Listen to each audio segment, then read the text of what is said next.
It's been my experience that technology is a double-edged sword for my well-being. On the one hand, technology enables me to do things that I never would have dreamed of growing up. Cue memories of waiting for my latest favourite song by the radio for hours back in the 90s. On the other hand, technology is a lousy master.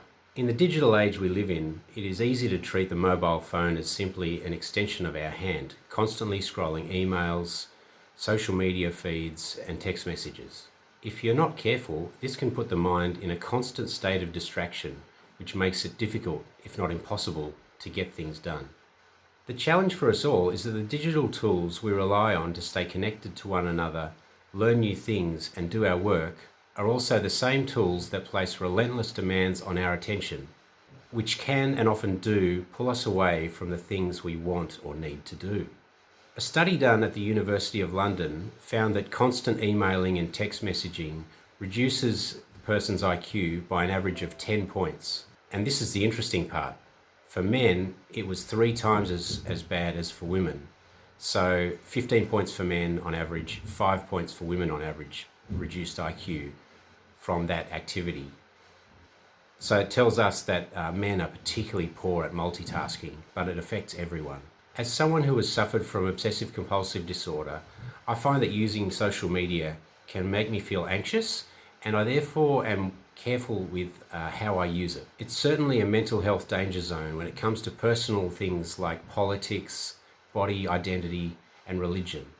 I've learnt the hard way about the impact of social media on my mental health, where I've posted things in the heat of the moment that have caused hurt to other people and in response have led to comments that have come back and hurt me or made me feel down.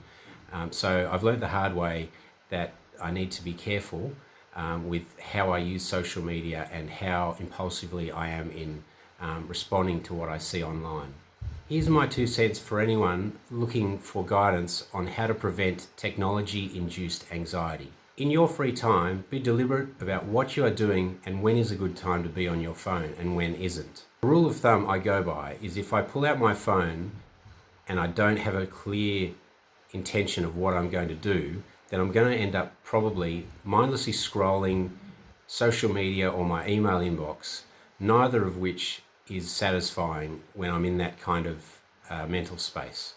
In your work or study time, look out for digital distractions such as instant messages or emails from colleagues that, although they have their place, can easily cause you to get off track and out of focus. These things need to be managed well, otherwise they can really fill you with anxiety, cause you to lose focus and just get way off track with what you're intending to do with your work or your study. In his excellent book on this topic titled Your Brain at Work, David Rock notes that any distraction, however small, diverts your attention and it takes energy to get that attention back on track. He says, distractions are not just frustrating, they can be exhausting. This is where prioritizing well and blocking out time in your calendar for focus time can reap great rewards for your work and not just that, but for your mental health. Remember, it's all about being the master of your attention.